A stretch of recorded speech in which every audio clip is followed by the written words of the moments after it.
The Remarkable People Podcast. Check it out.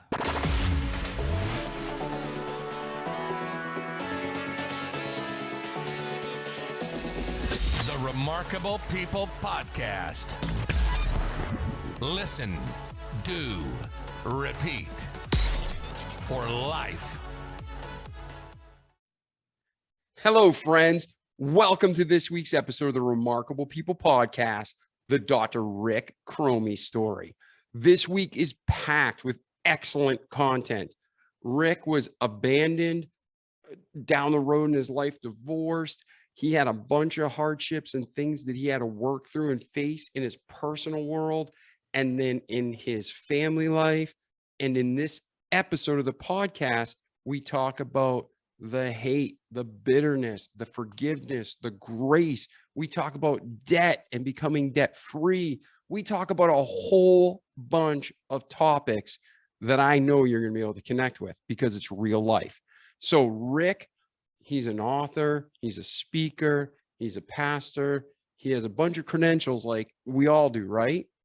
But the main thing is he has a life that he's willing to share with you and I right now. And we can take that information, apply it, and grow as people. He reminds us that life is about God and our relationships with other people, and whether we have broken relationships with people or to keep them from breaking, or if we're broken ourselves, Dr. Rick helps us get on the journey to healing.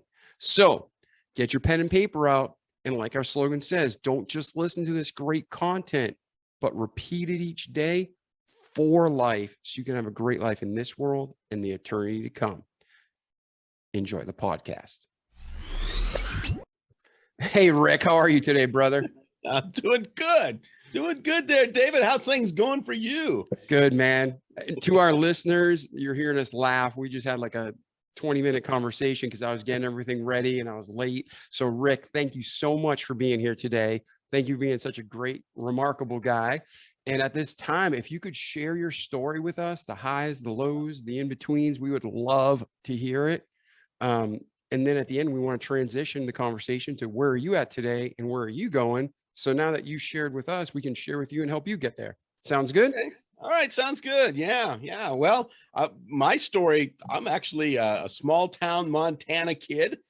Back in the day when basically Montana was fairly, it was Norman Rockwell type of downtown areas, and it was just a beautiful place to grow up. But I grew up on the poor side of town. My dad was a trucker, my mom a stay-at-home mom, and I never saw that poverty as being a negative. It is what it is.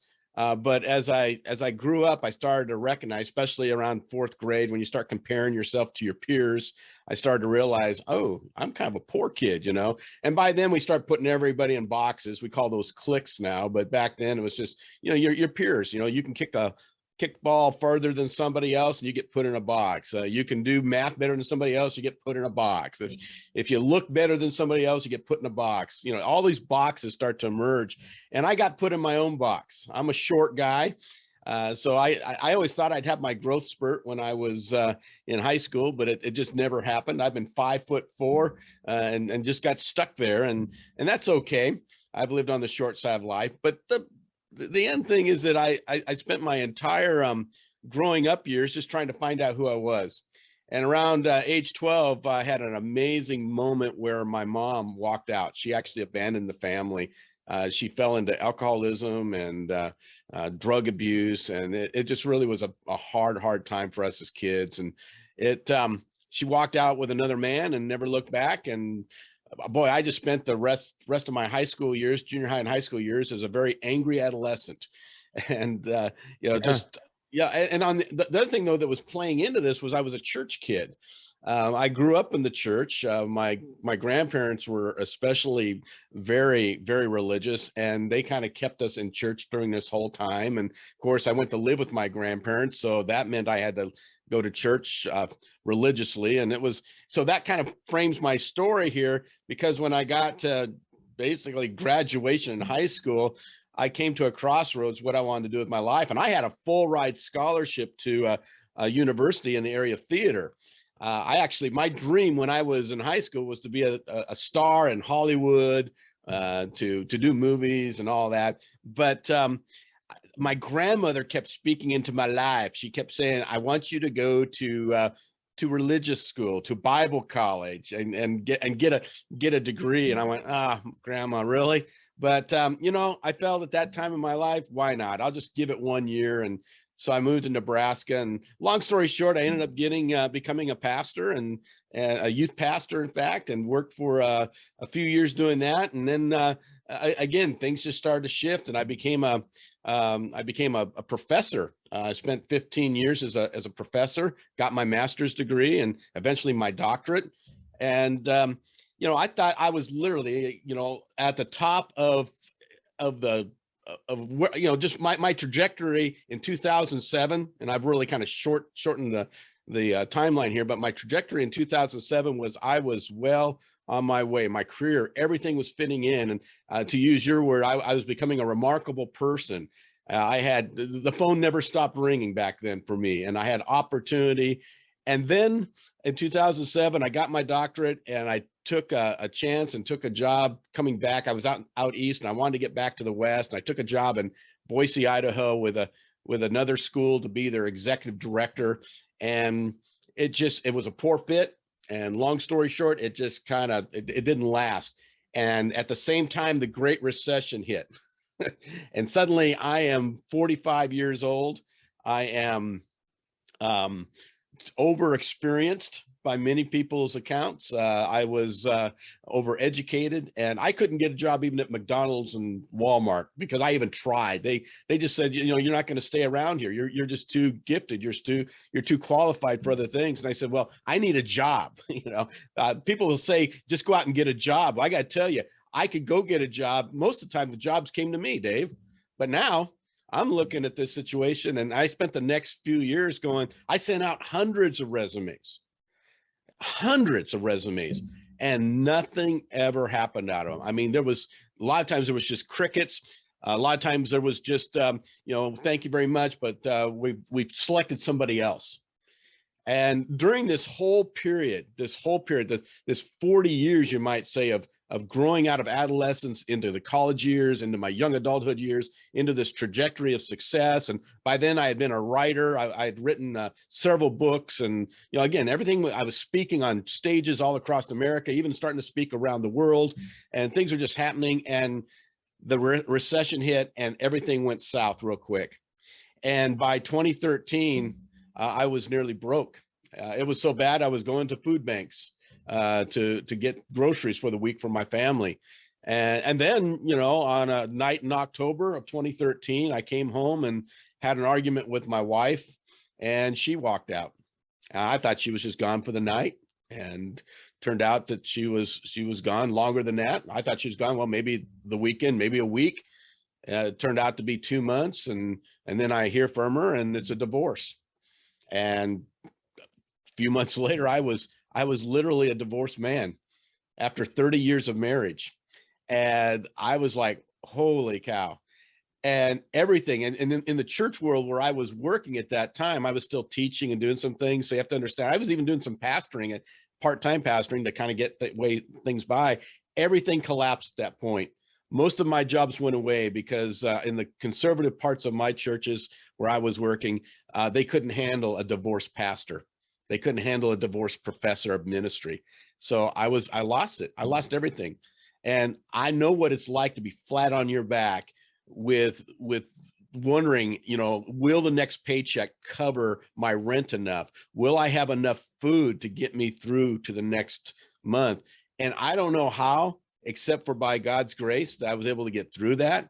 If I'm remarkable, it's only because of the faith that I had in God to help me bring me through that, because I don't know how I would have done it otherwise.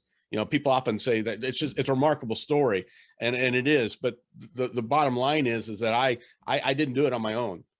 It was just things that came out of the blue, gifts that came out of the blue, opportunities that came out of the blue that gave me just a little bit of money to get by to just the next step, to the next month, to the next part of whatever was happening.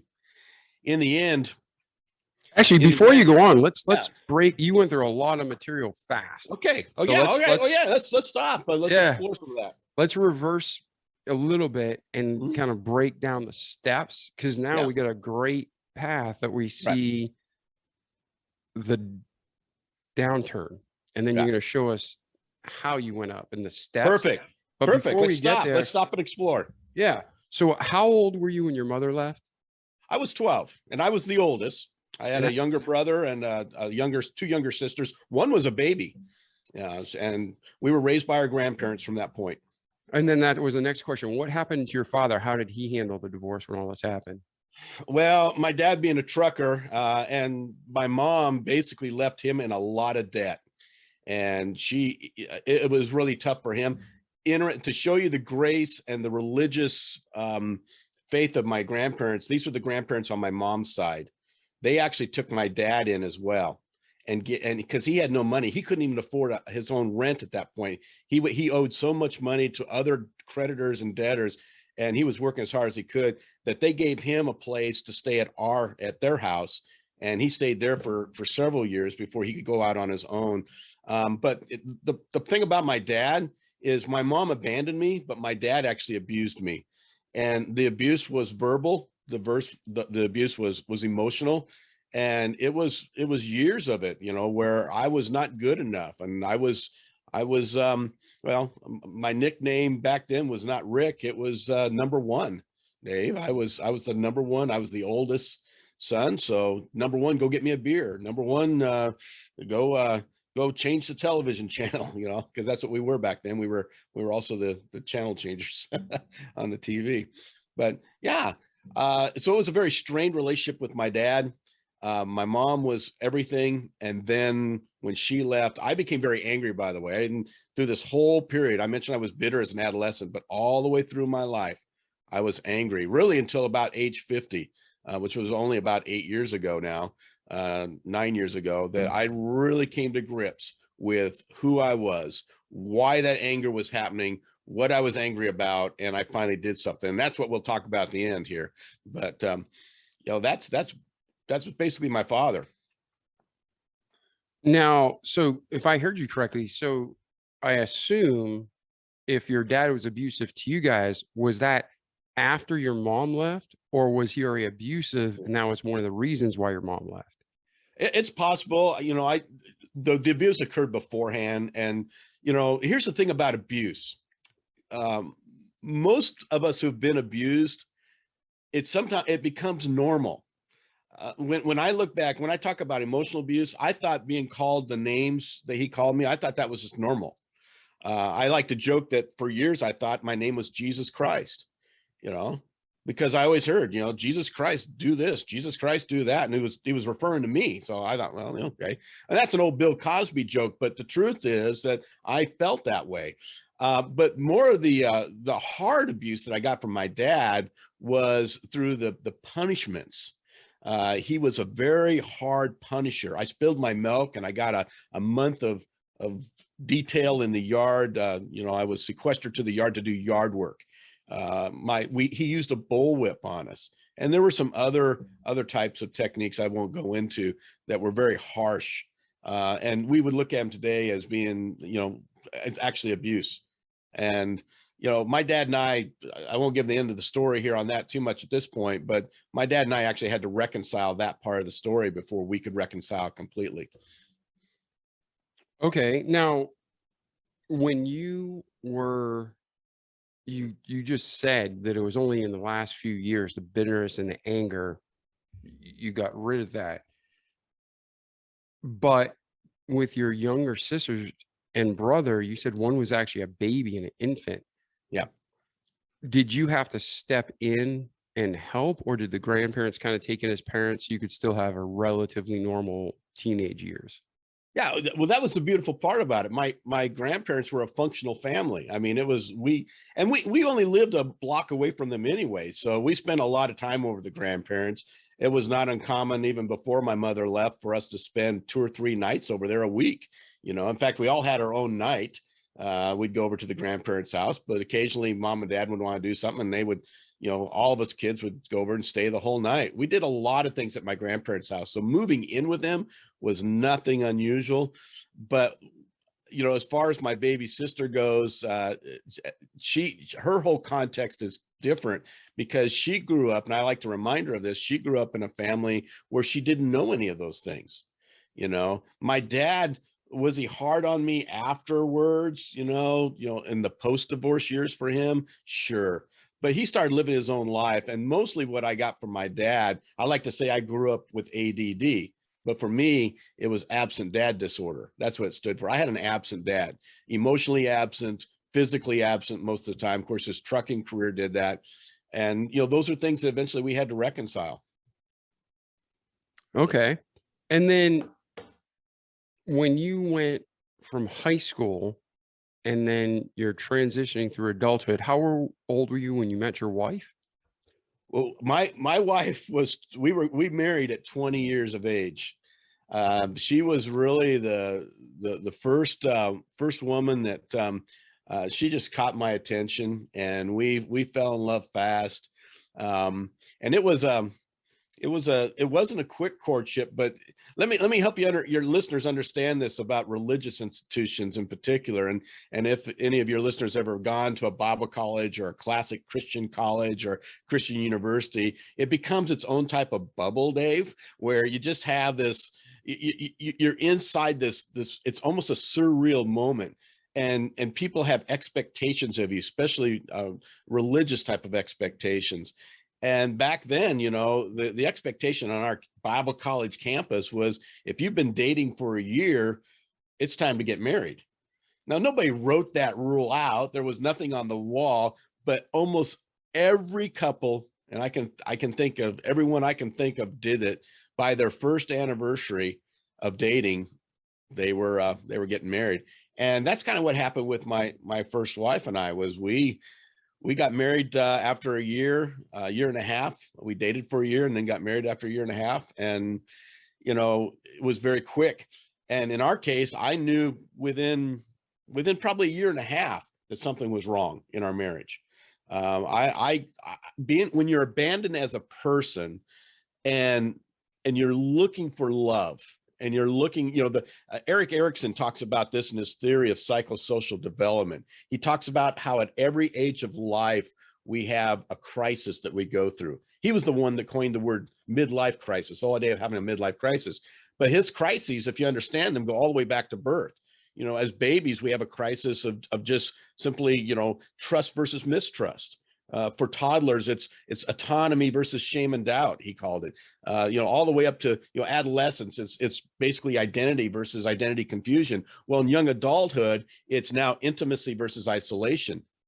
And one of the things that Erikson theorized, which makes a lot of sense in my story, was that if you go through a lot of these stages on the negative side, in other words, if you sense shame and doubt in your relationships, if you sense mistrust in your relationships, if you don't have an initiative, or you feel guilt, all the way to you have identity confusion, and then you go into your young adulthood years, it's very easy. The first person that you find that kind of looks sideways at you and says they love you, it's easy to fall into that relationship then, because they're kind of fulfilling all those things. They trust you. They take away your guilt. They forget. All those things are there.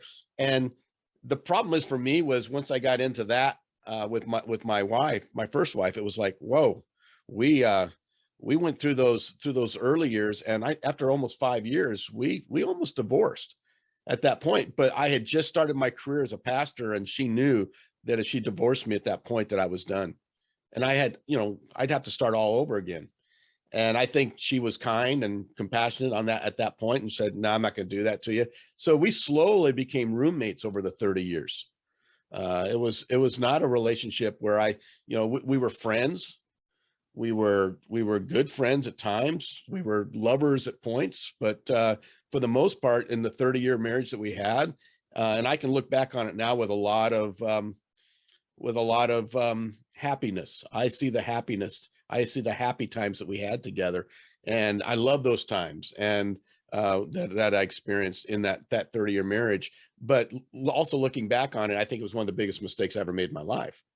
I chose a person, and that was not going to go or not be able to do the distance with me. And she had her own demons for that matter. And I won't go into her story. It doesn't need to happen here. But those are the things that started to drive a wedge. And in those young adulthood years, they became very prominent.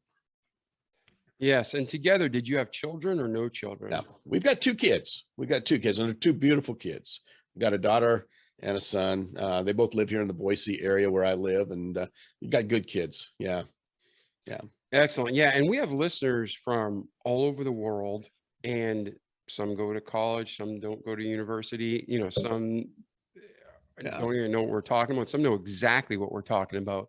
But especially in American Christian universities and colleges, there is that phenomenon where you come and you get your husband or wife. And if you leave college without your husband or wife, it's like, oh, what's wrong? What's wrong? It's like the panic, right? Is that what you saw happening around you?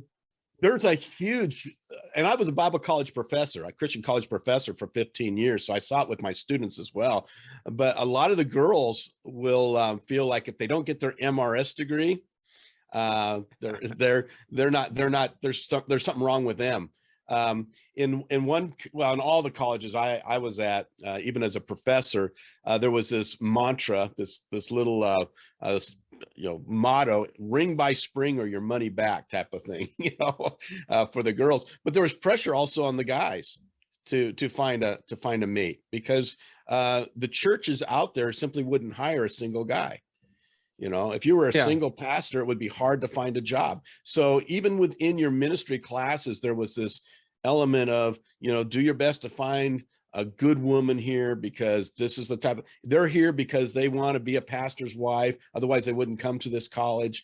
And you're here because you want to be a pastor. So otherwise you wouldn't come to this college. Don't go out and if you understand a little bit of the biblical language here, don't be unequally yoked. Even if that person out there is maybe a Christian, a very good, strong Christian, don't marry someone that may not be yoked with you to do pastoral work. And that was also one of the issues in my marriage of 30 years. I thought I had married someone who wanted to go into ministry, as I did.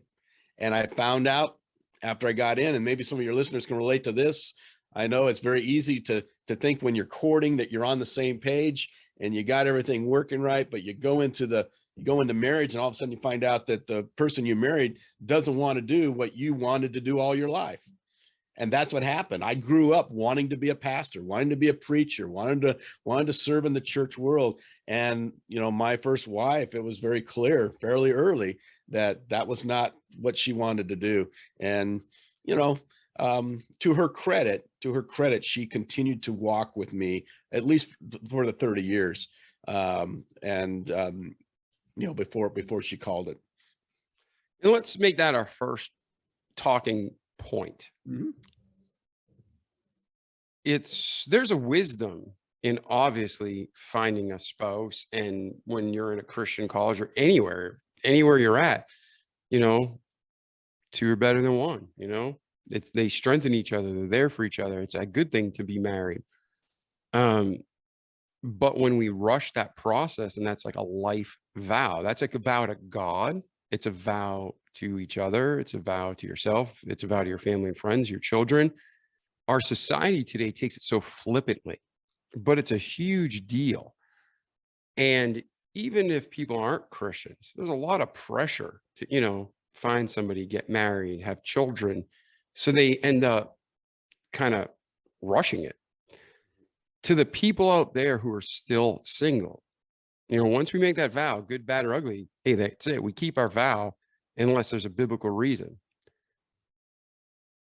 To the men out there, to the women out there, what advice would you have for them if they're dating to really evaluate, is this the person that I'm supposed to marry? Yeah. Well, that's so hard because, in my story, again, it's very interesting. People say, well, didn't you have red flags? Wasn't there some, didn't you have something? I mean, you talked about within a year and a half, I mentioned that I kind of knew that this was going the wrong direction here. And after 5 years of marriage, we were in counseling to save the marriage. The truth is there were red flags. She actually walked out or broke up with me 3 times the first year we were together, 3 times. And every time it was more and more dramatic. And every time, for whatever reason, I just went back to her. I let her come back. I mean, I moved on with my life. I thought everything, I thought, okay, but something happened. She wanted to get back. She wanted a relationship again. I said, okay. So I would come back. 3 times it happened. When we went through marriage counseling with one of our professors, and he was a very, very good, wise professor. We did 3 months of marriage counseling before we got married. And we got married on New Year's Eve in 1983. And about 3 weeks before that, we had our final counseling session. And I'll never forget that professor, he started by saying, I don't normally do this with couples that I counsel. Don't normally do this, but I'm going to recommend that you don't get married. He then went down and gave us a list of probably 5 different areas that were going to be issues in our marriage. And he was right on every single one. But at that point, I was thinking with a different head, you might say, if I may be crass in that way, because I wanted to get married. I wanted to experience marital bliss. I thought that for me that, that would solve my lust issues in my life. I thought marriage was going to solve all that. It didn't. And so, I first of all, I would say to any couple that's doing or thinking about getting married, especially a Christian couple, not just especially any couple, if you really want to know if this relationship's a good one and it has staying power to last the long run, get some counseling. Spend some time with somebody else other than your immediate friends who all think you're cute and you're going to be good together, or your parents who like the other one. And that was another thing for me. That was a huge red flag that I didn't listen to. My ex-wife's family, namely her mother, did not like me from the beginning. And she was very clear about that. And I spent 30 years in a relationship that, wow, I struggled with that because she was abusive in her own right. I mean, by the end, it was really, really a difficult relationship for me. And I learned, yeah. This is your wife's mother. My wife's mother, my ex-wife's mother. Yeah. Your ex-wife's mother. Yeah. Sorry. Yes. Big difference. Yeah. Yeah. It was, and I'm not, again, I don't like to tell other people's story. I'll let them tell their stories, but she was really hard on me. I don't think she wanted to like me from the beginning, partly because at that time I still wanted to be an actor. I still wanted to go out and do the Hollywood thing. And, it's kind of hard to, do that. If your wife's folks want you to take care of their daughter. And I still had these big dreams. But I started to impress at least my father-in-law at that time with the fact that I was going to school. My family, none of them ever went to college. Well, my brother did a little bit, but for the most part, nobody went to college. I was the first to go to college, graduate from college. I was the first then to go on to master's degree, master's work, graduate work, get a master's degree. But that's what impressed my father-in-law. He recognized that I was a pretty smart guy who wanted to further myself with my education. And I always had a good relationship with him, but with her, that was a red flag. And so that's the thing I also learned along this way. And I would encourage all couples to think about, your relationships with the in-laws are key. If they don't support you now, if one of them don't support you now, that's going to be something that's going to be in your marriage the whole way. And I got to tell you, looking back, that's something I would never do again. I've actually remarried. That'll be the end of my story here. I've remarried, and my mother-in-law, my father-in-law, my new mother-in-law and father-in-law, they're fantastic people. And they are totally, my father-in-law now has passed away, but my mother-in-law, she lives with us. So, I mean, we have a great relationship. And that was the first question I asked her. I said, are you willing to let me love your daughter? And are you willing to love me? Even though you don't know me that well, are you willing to be open to that? And she said, absolutely. And away we went. Yeah. I think there's a lot of good wisdom and advice in that. And, hindsight's always 20/20, but I think if we're really honest with ourselves and we're transparent and we're not letting fear make our decisions, we know in our heart, especially as a Christian, you have the Holy Spirit that indwells in you. You have an unction from the Holy One, you know all things. And I know that when I was in college, I just knew in my heart that the girl I loved wasn't, at least I wasn't supposed to marry her at that time. And I rushed it, and it turned out 21 years later to be a disaster, right? And same as you, the whole marriage was a struggle. And I can look back to my younger self and have so much advice, all the things I saw that I ignored or I pushed away, or I'm like, no, I must be thinking of you. But one thing I want to ask you your opinion of is, where is the line between marriage jitters and the Holy Spirit trying to be like, don't do it, where's that line? Because I don't even know, I know good godly men who've got married, and from everything I knew, yes, this is the right couple, and they had no marriage jitters. So is marriage jitters just another lie from Satan to get us tricked into marrying the wrong person? What's your opinion on that topic, marriage jitters? Yeah, well, on the marriage jitters, in my first marriage, I was 100%. I was 100%. I had no qualms, no reservations, nothing, but it was her.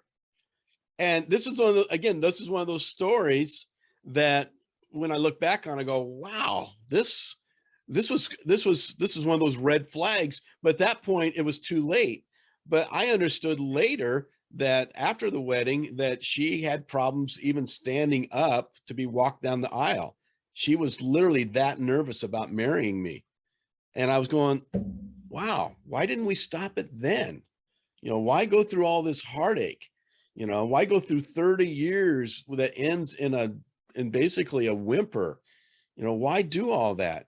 And, again, she's a wonderful person today. She's a good person, I believe, in many ways. I'm not going to say anything bad about my ex-wife. I don't love her anymore, but she is the mother of my children. And for that, I love her and appreciate her in that way. She does good things. She's a counselor herself and therapist and does good.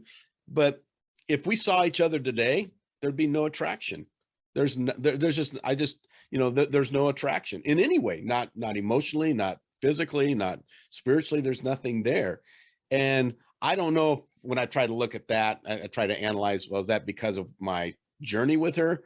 Or is it because that I've just become more open? My eyes have been open to the type of woman that really I missed out on. And I say that missed out on only because I'm married now to my heart and soulmate. Oh my goodness.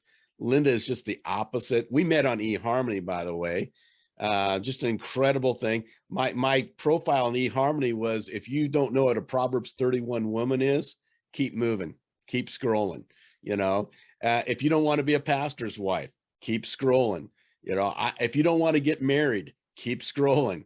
I was on eHarmony because I wanted to get married. I wanted to be in a relationship. I wanted to find my soulmate, and I was just about ready to get off. And I also tell singles this, or people who've come through divorce and it's easy to do bounce back relationships. And I had a couple of those as well. It would have been very easy for me. There was one woman I almost married, and I came to my senses.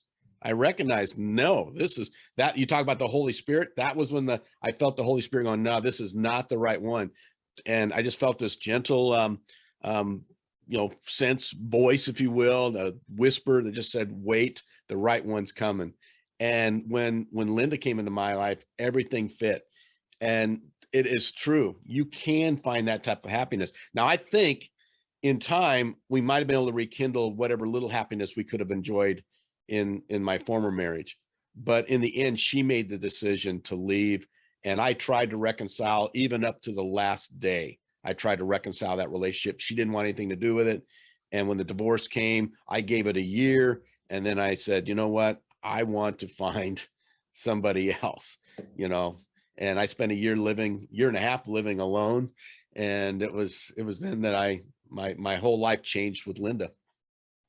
Now, okay, let's do this. Let's finish your story from pick up where you left off, and let's bring you up to present day, because I have so many questions just on this one topic alone And, Yeah. you know, I hate to say this, but globally, there's a 50+% divorce rate, Yeah. even within the church, quote Yeah. unquote. Yeah. Then you have military families because of stress and the conditions they're put under. It's like 80%, and special forces is almost 90+%. Right. So this is a worthy topic for 100% sure. But let's bring from where you left off in your story to today, and anything else you missed you want to add. Let's keep Right. your story going, Rick. All right. So let me give you the second story that's kind of happening here, that as I was working through all these years, my career, my marriage, my kids, my education, all those things I was doing, there was a second story that was building. I call it the divine story in my life. It was the upper story that was working. And in my late 20s, I came to realize something that, you know, I grew up in a church that was very conservative. It was very legalistic. And I did a lot of the spiritual things in order to be right with God, you might say, according to what my church taught. And So, hey, you know, let's hang 1 second, just to Yeah. make sure we're on the same page.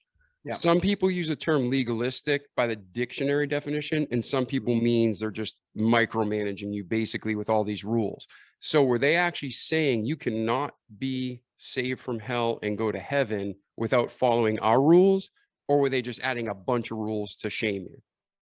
they were just, they would look at it as biblical rules, you know, but it was things like certain ways you had to behave, certain things you had to do, you know, and I just did them all. I was that good little church kid. You know, you have to go to church, so I went to church. You know, you have to sing in church, so I would sing in church. You have to be active in your church. You have to serve in church, so I would serve in church. You have to be baptized, so I got baptized. I did all those things. And by the time I got into well, I was in graduate school. I took a class called Doctrine of Grace, and it was basically a study of the book of Romans, where, and this is the same book, by the way, that Martin Luther read back in the day, where that sparked the Reformation movement. He studied the book of Romans and had this, you know, he got struck by lightning as well. I didn't have that experience, but you know, he came to see God in a different way, saw God through grace more than works, because the church that, you know, the Catholic Church at that time was very legalistic in works righteousness or being right before God. And I had the same type of moment at age 28, where I came to realize that, wow, you know what? I don't know if I have an actual relationship with God. I don't think I have. I mean, I've gone to church all my life. I've gone to Bible college. I've got a degree. I'm a youth pastor. But you know, I had somebody ask me, if you died tonight, do you know if you'd be in heaven? And I actually had to be honest with myself and say, you know what? I don't know. And I was sharing these types of concerns with my professor, and he kept coming back to my baptism. He kept asking me about my baptism. He said, why'd you get baptized in the first place? I said, well, I got baptized because my grandma wanted me to get baptized. I got baptized to get the preacher off my back. I got baptized in our church. And you couldn't take the communion or the Lord's Supper or the Eucharist, as some call it, without being baptized first. So I did all those things, see, just to be right with people, to make other people happy. And he said, have you ever been actually immersed into Jesus Christ? And this is where it gets raw and real for me, at least in my story. I had to say, you know what? No. So I went home, and my wife immersed me in the baptistry on a Saturday night in 1991, and like March 22nd, I even remember the date of 1991, immersed me into Jesus Christ. And I came up out of the water that time, and everything changed, Dave. Okay. Now, I know other people might disagree with the baptismal theology and all that stuff, but for me, it changed my life. I never from that day doubted that I didn't know if I was going to go to heaven. From that day on, everything changed. So now here's what happens over the next several years. Remember, I hated my mother. I despised her. She called about 6 months after she left us. She was down in Houston, Texas at the time. It was Easter Sunday. She calls and to tell us how much she loves us. And I got on the phone, and I was the last one on the phone. And I said, Mom, I'm just going to tell you something. I'm going to hate you to the day you die. I don't want anything to do with you. Click. And I spent years in that hate, that bitterness, that resentment. And I just wanted to hurt her as much as she hurt me. You know, she left a huge wound in my heart, because she was the one that protected me from my dad. And, you know, when I got into my 20s and my 30s, especially after I got baptized, I realized, wow, you know what? I can't hate my mom. But so I thought what I'd do is the opposite. I would just say, Mom, because she kept saying, I love you, Rick. And I'd say, okay, well, Mom, let's get real. I'll do the Christian thing here. I will show my love for you in taking care of you. I will do things for you. I will help you. I will, you know, give you gifts and things like that. But you will never hear from me on this side of the dirt the words, I love you. So just realize that's never going to happen. I thought that would be the end of it. But as I grew through my life, and at age 50, after really pretty much a lot of this happened during and after those final moments of my marriage as it was ending and starting up again, I did some recovery work. I did some rehabilitation of the soul, you might say. I got involved with a program called Celebrate Recovery at a local church. And it was to work with my hurts, habits, and hangups. And I had a lot of hurts, habits, and hangups to deal with.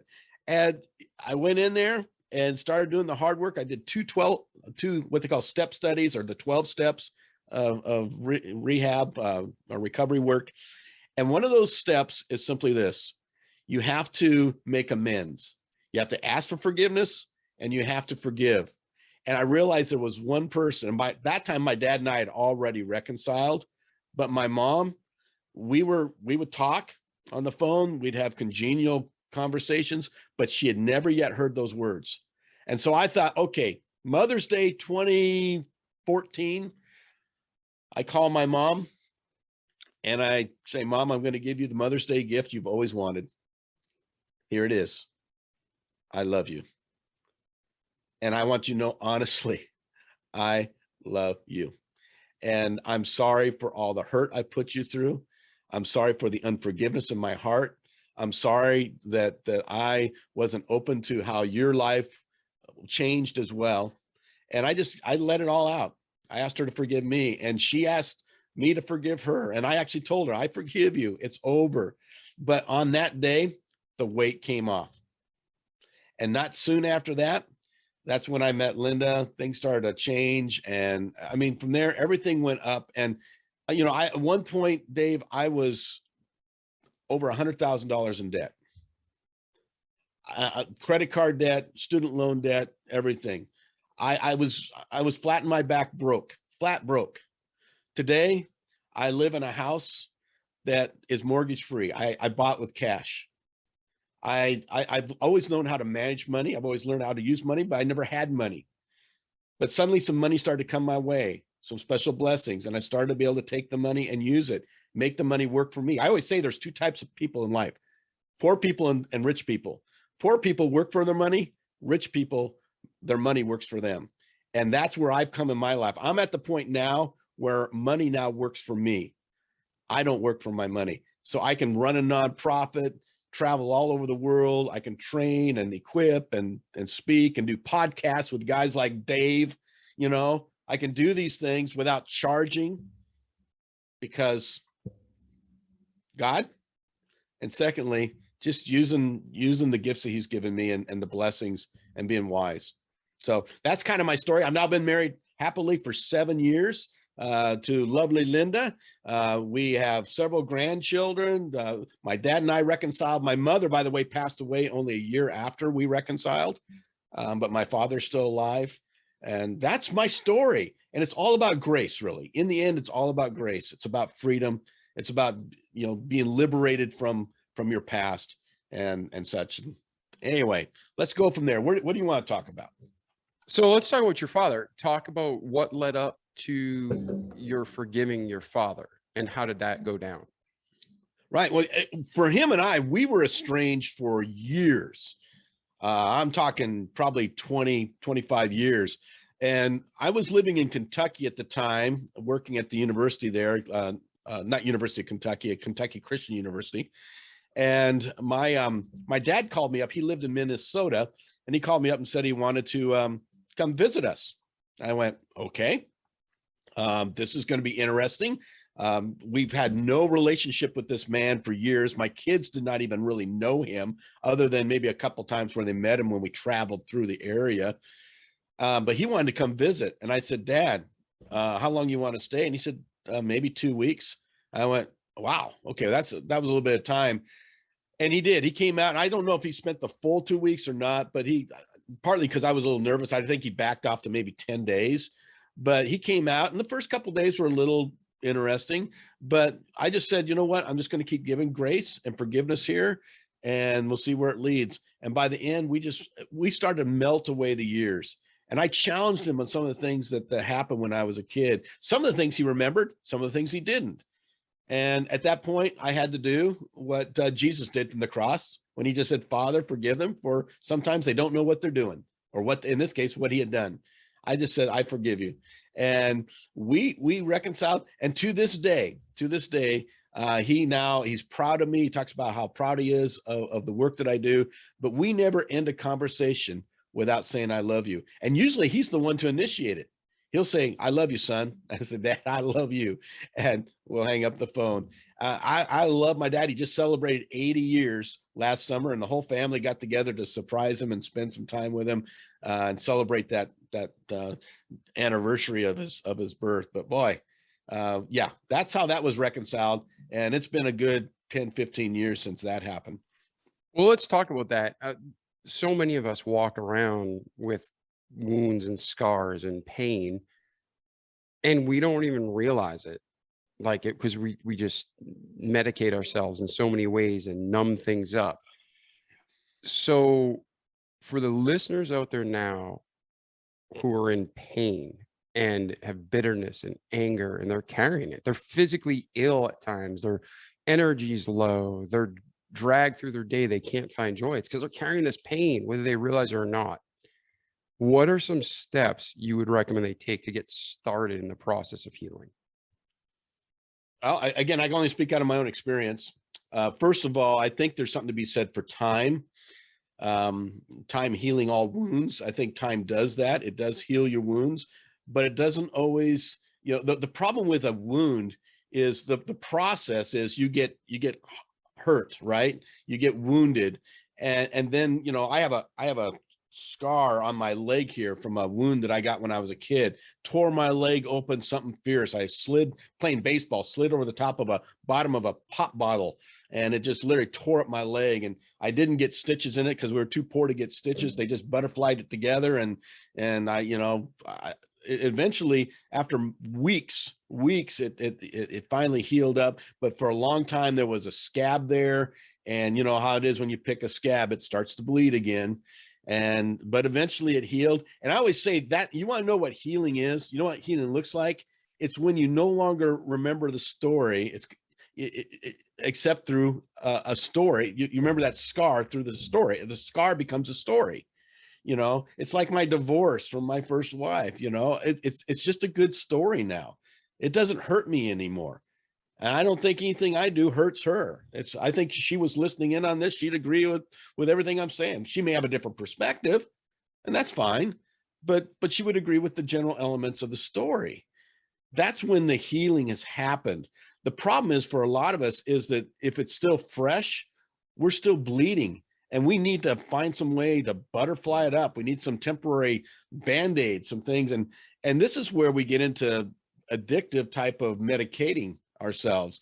For some of us, we'll use alcohol to medicate ourselves. Others, drugs. Some people use pornography. Some people go shopping. Some people buy something or whatever. Or some people, men, a lot of us will just work harder. We'll just go to work. We'll just sweat more. That'll solve it all. And we never deal with the fact of the wound. And what happens is we just keep picking at it. It never completely heals because we keep picking at it because it still hurts. And maybe it hurts a little bit less, but we pick at it, it starts to bleed more, and now it hurts again. And that's what happens. We medicate ourselves, and then we come down from the medication, and we pick at it again. Oh, it's hurting again. We medicate ourselves. It's a cycle. And for some, it becomes an addictive cycle.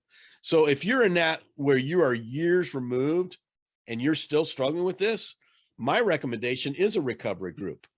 whatever your addiction is, maybe you need to go to a recovery group. I recommend highly, even if you're not a Christian, but you want to have a real interesting journey of understanding, is something like Celebrate Recovery. It is Christian based. It's Christ based. The higher power is not just, whatever you want it to be. The higher power is Jesus, if you can maybe accept that. But Dave, the first step to recovery, we all learn this as addicts, as people with hangups and hurts. The first step to recovery is getting out of the denial. It's saying, you know what, my life is unmanageable. I can't do it anymore. I got to give it to somebody else. And for me, that was when I felt my first, okay, I can do this. But it's not I doing this. It was, in my case, it was Jesus working through me. So that's where it all starts. Yeah, and I'd like to add into that, like what you said about these groups. There's a great stigma and taboo, especially in many circles, not just Christian circles, that, oh, you need counseling, you're weak, what's wrong with you?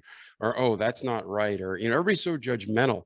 I got a degree when I went through, it was basically a counseling program, a counseling degree with a focus in executive leadership. I didn't feel like getting an MBA because, not arrogant, but I already knew it. I didn't want a piece of paper to prove something in my case. So I got a counseling degree with a focus in executive leadership. And through that, there was a couple of the classes I took where you had to go to different groups. So Alcoholics Anonymous, Narcotics Anonymous, different groups you'd go to. And so many of those, I just heard for, 40 years how terrible they were and how ineffective they were. That's not true.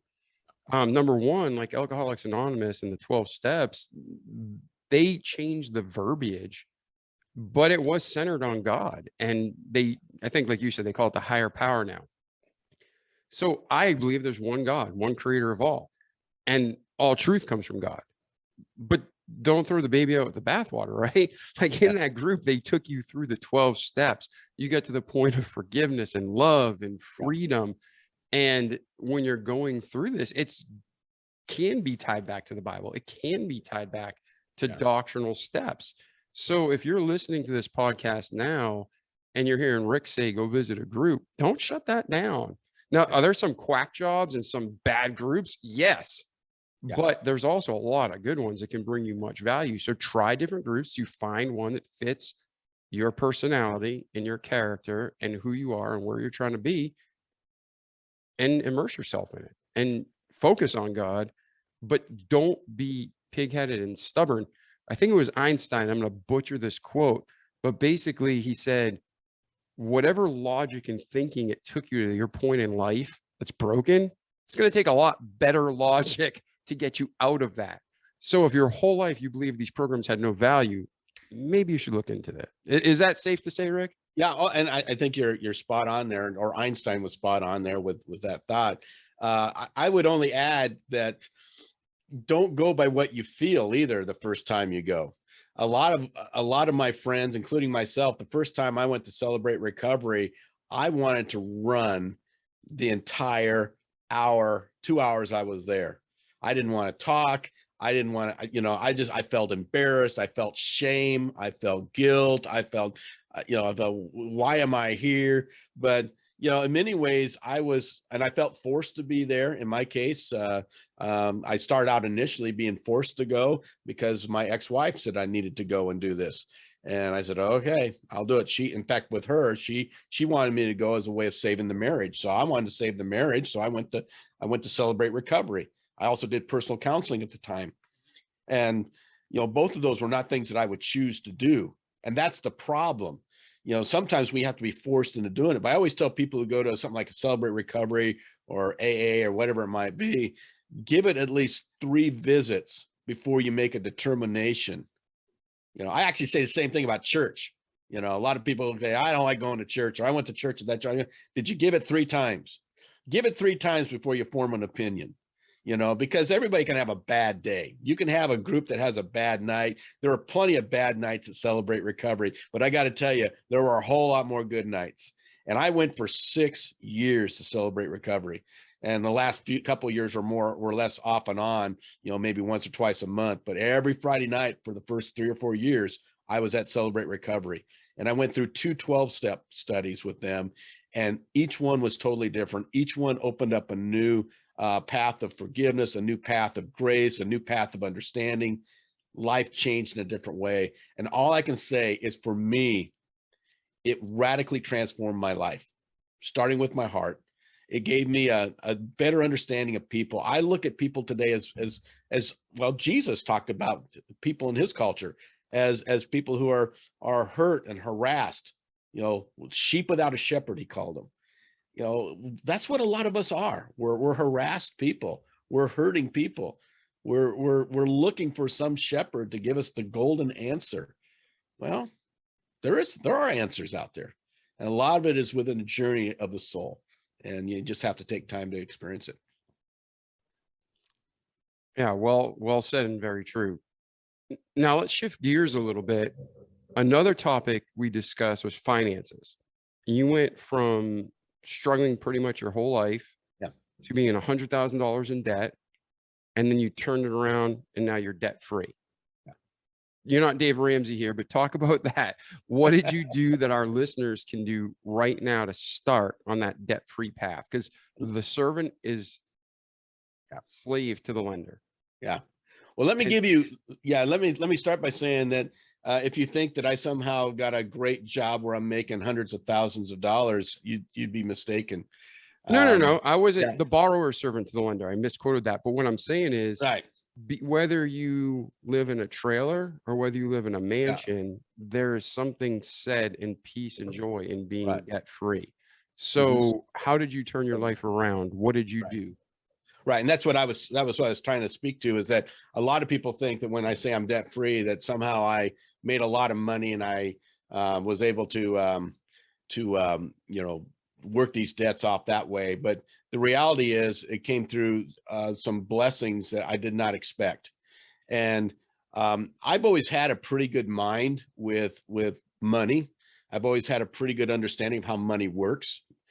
I've recognized that, you've got to have some retirement savings and things like that. But by 2013, I was flat broke. In fact, we cashed in my only retirement fund that I had, paid the penalties because we had to get my daughter through college, and we paid some of her college bills. And if we didn't do her college, some of it went to her college bill, but I think a lot of it also went to our own bills. But I didn't have anything, nothing. But when what happened was I did have about $2,000 a month coming in through a couple odd jobs I was doing. And I just slowly I did 2 things. First of all, I believe it's important to give. And so I've always been giving through this whole process. I've always given at least 10% of my income to various, sometimes I give some of it to my church. I give some of it to other types of organizations that are doing good works, but 10% gets given away. And then I took another 10% and I just started to save it. In my case was I went down to a financial advisor and said, listen, I've got this bunch of money. It wasn't a lot of money at the time, maybe like $200 a month. I said, I'll tell you what can we do with it? And first thing we did was we shored up my short-term life insurance, got some term insurance, so that if I did die, at least they wouldn't go into debt putting me in the ground. I did that. But I married Linda, and after we got married, she had a real good, healthy salary, and we were able to buy a house. Now, this is where my story turns, because I got to tell you, real estate is probably the place where you're going to make more money than any other thing. I've made all my money, even before I got divorced in 2013, I owned 3-4 houses. The first house we ever owned was a trailer house. We got that house, and I always tell people, whenever you buy something, improve it. Find ways to improve it. Think about how you can make this even better. We bought a mobile home, moved it into a lot of land, and I think I paid $13,000 for that mobile home. I sold it for $20,000 2 years later. That's unheard of. But we made that mobile home so attractive that people wanted it. When we moved up to Bellingham, Washington, Oh, that's Linda and crazy. I lived in Mount Vernon, the Cedar Woolley area for 3 So there you years. go. Yeah. So you know Bellingham well. We lived right there off of Lake Whatcom. We bought a house up there in the sticks outside of Bellingham along Lake Whatcom. And when I walked in to look at that house, it had been sitting on the market for 11 months. And it just, the pictures were lousy pictures of it. When I walked in there, it was empty. Evidently they had renters in it. And what I've learned is don't take the first couple houses that you see. Be a shopper. Think about what you can do to make that house pay off for you. I found this house, and when the realtor and I went through it, I kept saying, "What's wrong with this house?" And he kept saying, "I don't know. We'll have somebody inspect it." But there was nothing wrong with it, except for the fact that the renters, the renters that they had in there didn't want to move. So whenever they had somebody come look at the house, they made it smelly. They did all sorts of things just to make the house unsellable. So nobody wanted it. And after a house is on the market for so long, a lot of people think, well, there must be something wrong with it. We're not even going to look at it. And that normally is the case, but this was the exception. Case. Yeah, that's why I say be careful. You don't always have to buy a house that just went on the market. Look for those houses that have been maybe on the market for a year, you know, because there may be something wrong with them, but maybe just something that's really easily fixed. I walked in there, I couldn't find anything wrong with this house, Dave. And long story short was when we bought it, we paid like, I think we paid like 260,000 for it. We weren't in it a year, and my wife's job at the university there went south, and we had to move. And the realtor told me after we bought it, he said, you know, I think I could turn this house around right now and sell it to you and make 20 grand profit. I said, well, hold on to that thought, because that's exactly what happened. You know, we weren't a year into it. I went and we put it on the block, and we put it up for, like, at that time it was running, I think it was worth maybe $300,000 at that point. It put like $60,000 or $40,000 worth of equity on it just in the year we had it. We sold it for like 305. We took that money, bought a house in Meridian, Idaho, because we moved to Boise, and my wife had a better job here. We moved here, bought that house. That house we put on, let's see, we bought that for 303 and, or excuse me, 210, and sold it for 305. So we made almost $100,000 profit on that. And then we thought, well, my mother-in-law wanted to move in with us. She was getting up in years. Her Linda's dad had died, passed away, and she was wanting to move in with us. And so we thought, why don't we get a house together? And down here where I live, in my neck of the woods now, it's the hottest property anywhere. But 2 years ago, this is the other thing. If you're going to buy a house, don't buy a house in the summertime. Don't buy a house in the spring. Buy a house in the late fall, early winter. We actually signed on this house in December, and we moved in January. It was cold. It was hard move and all that stuff, but we did it during those times because this house went up in October, and they had it priced at, I don't know, what was it? $425,000. And my top button was 400. I wasn't looking at any house over 400, but I'd seen this house come up for sale. And I thought, man, it just looks like it has all the buttons for us. It pushes all the buttons, but I don't know. We'll see. We wanted to pay all cash. Together, we were going to be able to pay all cash for this house if we kept it at 400,000. And lo and behold, they dropped it to $399,900. We came in, swooped in, bought it, picked it up, and it was sold. And now this house is worth, we bought it for $390,000, basically $400,000. Now this house is worth, and we've only been in it 2 years, close to $700,000. I have no mortgage. I just talked with my financial advisor today, and he says, you are now set. So you could retire at 65. You can do a reverse mortgage on this house, which basically means the house is going to pay for us. We're going to reverse it, and you can live the rest of your life comfortably and not have to worry about money ever. And I've also saved up IRAs. I've also, you know, with my wife's IRAs and everything, and what little Social Security we get, we're set. You know, I am now living the dream. I'm able to speak and write. I have a lousy pay, if you will. Most people say it's lousy pay, but it's all my little nonprofit can afford to give me. But I literally can travel all over the world serving and working and sharing and doing this work because I'm debt free. So there's a lot you can do debt free, but I have never had a salary. The most I ever made in my life one time was $65,000 a year. The rest of the time, my salaries have all been between $20,000 and $35,000. So, I mean, I haven't made a lot of money, and I did it. Yes. And for the people all over the world, even in America, the hard thing with talking about numbers is $400,000 in one area could be a mansion. Right. $400,000 in another area could be a 400 square foot dump. Yeah. Right. Yeah. Like California. So the concept of numbers, we need to wipe that from our head. Yeah. And the way God, you mentioned tithing earlier. God doesn't need money, but he wants us to recognize him and be grateful and thankful for what he gives us by giving 10% to charity, to the church, and then others. Tithe is at 10%, offerings is everything above and beyond that. But when it comes to property, it doesn't matter if you're in Uganda. It doesn't matter if you're in, it matters based on, I guess, your social, is it a communist country where the government owns everything, or America, which we're still thankfully under a republic. But basically what Rick is saying is he saw our opportunity, he invested, he turned it, he reinvested, he turned it. And that goes back to the talents. The story, one guy, everybody was given the talent. One made nothing, one made 3, one made 5, one made 10.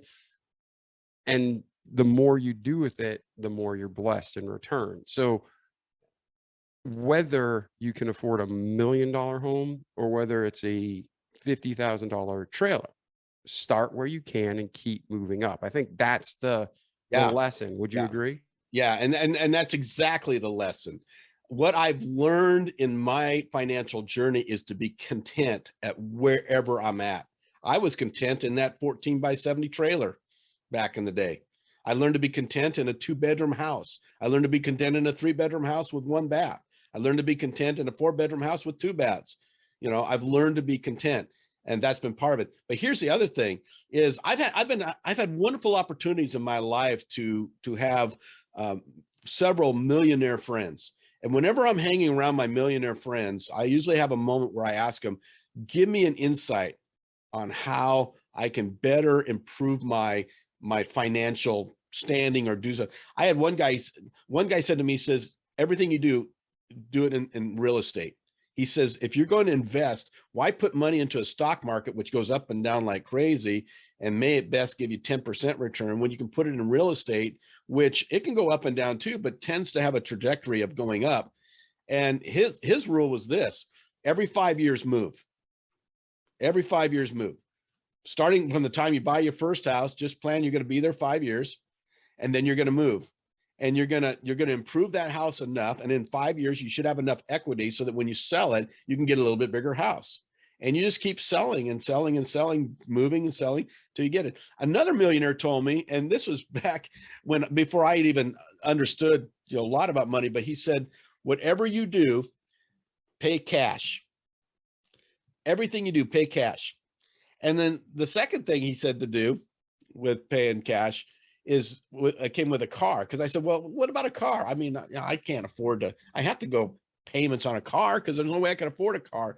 He says, I think Ramsey talks about this. He says, buy what save up, buy a car with cash, run it, save up again, and just buy a bigger car, keep trading it in, type of thing. I think that's the Ramsey approach.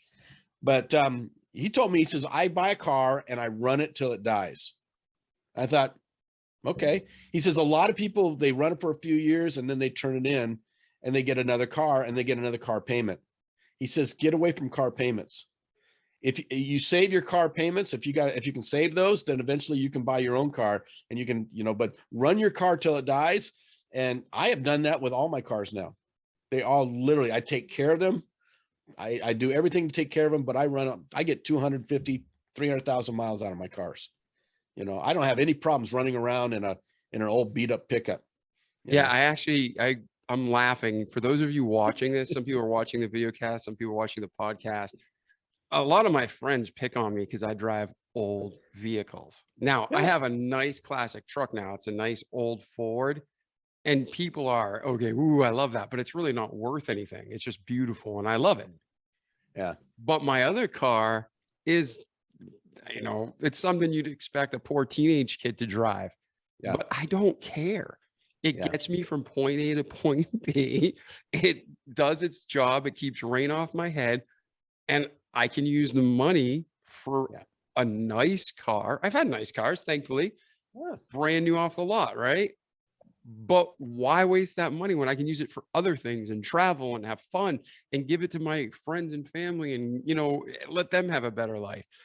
Yeah. We got to really reflect on our values, beliefs, our goals. Like, what are we really trying to accomplish by buying a $120,000 car? Yeah, Now, there's also different ways to look at being rich. My favorite movies is It's a Wonderful Life. That classic Christmas film where it ends with, great. he says Great. he says the richest man in town is because he has all these friends. My riches, my richness has come from traveling. I have seen every state in America. I've been to Canada and Mexico. I've been over to five different trips to Africa, seen South Africa, Tanzania twice, Uganda, Cote d'Ivoire, the Ivory Coast of Africa. I've seen all of those. I've been in Moldova. We're talking about Ukraine right now and everything. I've been in Moldova. I know what Eastern Europe looks like. And I can tell you, we had many Ukrainians in our training seminars there in Moldova. I mean, I know kind of just from that experience, what they're like. I've been to Sweden. My wife's family, Linda, she's from Sweden. So we went to Sweden, been to Italy, all these places. And I've done it all on somebody else's dime. Almost all of them. There've been a couple trips where I paid for myself, but almost all of them, other people have given to me to go, because they've entrusted me to take the message that I'm, the training that I do to other parts of the world. I do have to give one more little thought in here, and then we'll let you kind of take it wherever you want to go. But that's my story. But there's one little other thing that I didn't mention in my financial story that really set us free. Because if you're thinking about it, this guy hasn't made more than $20,000, $24,000 a year, $30,000, and he had $100,000 in debt. How's that work? That doesn't make any sense. How'd you get out of that? Well, being faithful. And I think there's a Bible verse, something that I think Jesus actually said it, where he said, if you're faithful with little things, he'll give you more things and bigger things. And for me, I was just faithful in the little things, and all of a sudden bigger things started to come, and those bigger things came in surprise gifts. We had a couple family member situations where we got surprise inheritances, including one that completely wiped away all of our debt. It just wiped it away. We did not see that one coming. I thought that Linda and we would just slowly knock off our debt, and we were doing really well. We were knocking our debt off. We were getting close. I went into, if you're in deep credit card debt, get a hold of one of these companies that allow you to consolidate the debt, and they will work on your part to be able to knock that debt off really quickly. I was like, oh man, $20,000, $25,000 in credit card damage. And I was able to pay it all off for about $12,000. They negotiated those things down for me. There are companies out there and organizations that will work for you on that behalf. Take advantage of that. Don't live with that debt, because I'll tell you right now, I don't owe any person a thing. I have money in my pocket. All the money that comes into my house, to our house, basically we can turn it around, and we invest a lot of it. Again, we turn it back. But I have to give at least some props to God blessing us with a couple of inheritances that were significant enough to cover that debt. I don't know, it's going to be different things for different people. But for me, that's how it happened. All right, then let's do this. From your birth through where you are today, is there anything we missed in your story, or any other closing thoughts that you want to put in that section of this episode? I guess my journey has been a journey of grace. It's been a journey of forgiveness, but it's been a journey about becoming who I really am. I think the greatest compliment that I get these days from people, you might call it a remarkable compliment, but I think it's the most remarkable compliment, is that when someone looks at you, and I've heard it a few times in my life, they just say, you know what? You're so real. You're just a real person. To me, I think that makes God smile more than anything else somebody else can say to you. I mean, we get a lot of compliments in life. Oh, you're so beautiful, and oh, you're so talented, and oh, you're this or you're that. But I think when someone says to you, you know, you're real, you're the real deal, I think that is what sets a person free to, I mean, when you are real, nothing else matters. You know, it doesn't matter what you look like. It doesn't matter what you do anymore. All that matters is that you're real. That's why one of my favorite stories as well is the Velveteen Rabbit, you know, story of a little toy. You know, Kids classic with good moral value. Yeah, what's real? Real isn't how you're made. Real isn't having fancy things that make you do stuff. Real isn't the dance. It isn't all these things that we tend to look to in life. Real is when someone loves you for a long, long time, loves you. And that's what I have found. The authenticity of my life has come out of two things. First of all, having a relationship with Jesus Christ that's totally real. That grace. I have to, you know, if you don't have a religious bone in your body, that's fine. But for me, that's really the starting spot of my liberty, my freedom, my grace. The second thing was, and I was willing to go the whole length with my first marriage. It just didn't work out, Dave. But God was faithful to me. He knew what I needed, and he provided the person in Linda. And Linda now has become, like I said, my soulmate. She is Jesus in the flesh for me, in so many ways. And I am just so fortunate to have both a human relationship and a divine relationship working in tandem. And no, I'm not perfect. I still mess up. I still have faults and failures. They're still there, but every day I just have learned to be content, love God, love people. Amen. That's Bible. Love God, love thy neighbor as thyself. Yeah. So let's do this then. Where is Rick today, and where are you heading? Well, I'm a writer. I'm actually a cultural historian. That's what I do now for a living. Is I interpret history for people. COVID kind of shifted me a bit. I started studying American history and became fascinated with all the stories that you don't hear today. And so I help people interpret history. I also, for years, have helped people navigate culture and understand what's going on in the wider cultural shift. My doctoral work was in leadership in the emerging culture. So I help people, organizations, churches, schools, you know, just understand, well, hey, we know there's been this shift. And I'm dealing with a lot of schools right now because they're just like, wow, you know, things have changed and these kids have changed and we don't know. And I'm going, okay, let's see if we can figure this out. But I also help people explore faith. You know, yes, I'm a Christian, and I have my bias. In fact, I'll admit I'm closed-minded. You know, people say you're intolerant. You Christians are intolerant. I say, yeah, I am. I'll admit it. You know, Jesus said he is the way, the truth, and the life. That's about as intolerant as you come. I either have to believe that or I have to say, well, he's either a lunatic or a liar or he's Lord. That was C.S. Lewis, you know. And so for me, I thought, well, I can't see any lying coming from Jesus. He's not a lunatic. I mean, a lot of things he says actually are fairly sane and reasonable. So maybe he is who he said he is. And for me, I just help people explore faith. Maybe it's not within the Christian tradition. Maybe it is. But I just want to help people understand and explore it. That's awesome. Now, is there anything we can do to help you? You've sat here and you've shared your life with us and a lot of wisdom that we can take and start applying to our lives. Is there anything we can do to help you? Or if someone wanted to reach out and learn more or just connect with you, what's the best way somebody can reach you? I would love, one of the things I do every single day, I have it's called the MANNA Morning MANNA Minute, Morning MANNA. It goes out, it's an email that goes out Monday through Friday. Maybe we can put a link in that in your show notes on this one, but it is a Monday through Friday morning email that's inspirational in nature. It is faith-based. There are Bible verses there. There's usually a little section that tells you if you want to read through the Bible in a year, it gives you a little bit of devotional, read through the Bible through the year type of stuff. But it also has, on this day in history, what happened on this day in history, and it has inspirational elements. I'm also a photographer, so it has a lot of my photography, and these are free. A lot of people like to download them and use them for for backgrounds and stuff like that. MANNA was free. That, if you don't know what MANNA is, MANNA was the food that God gave the Israelites in the desert. As they came out of Egypt, they were hungry, they needed food. He gave them quail, and he gave them the stuff called manna, which probably was something similar to Rice Krispies. It was just white stuff on the ground.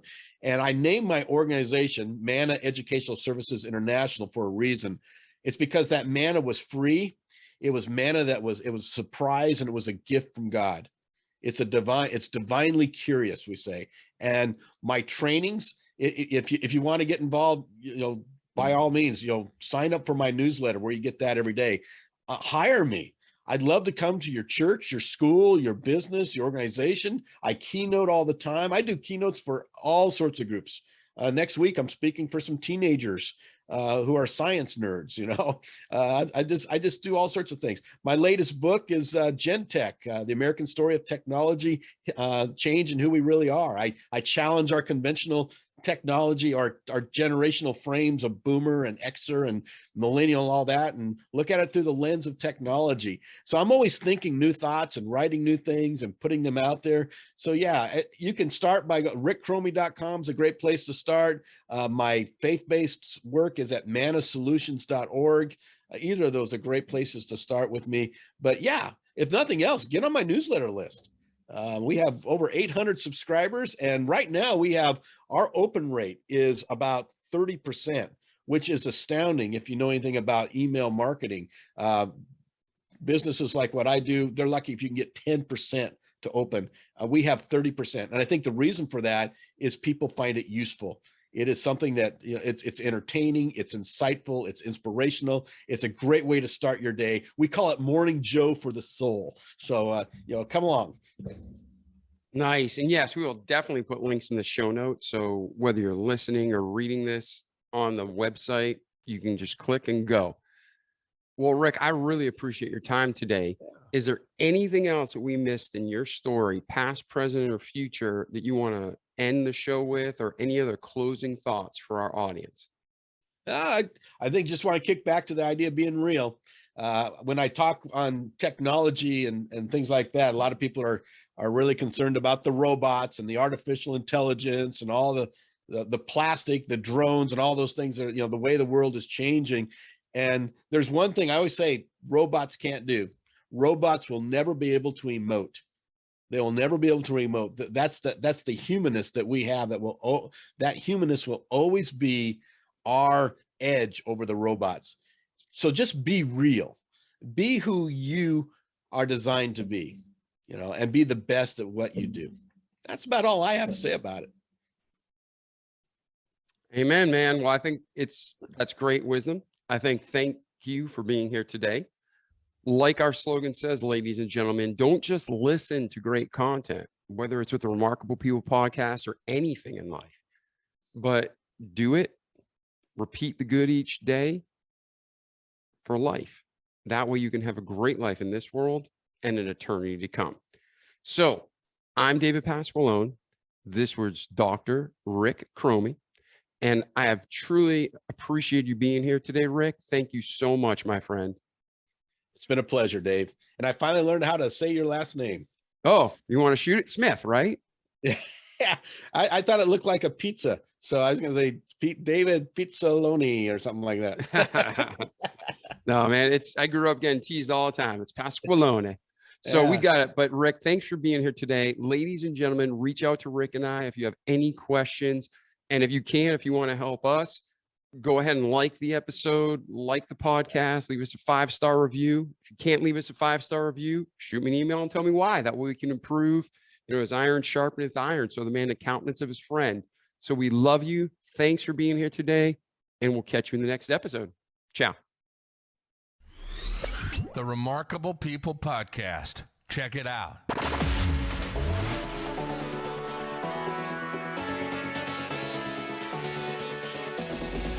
Remarkable People Podcast. Listen, do, repeat for life.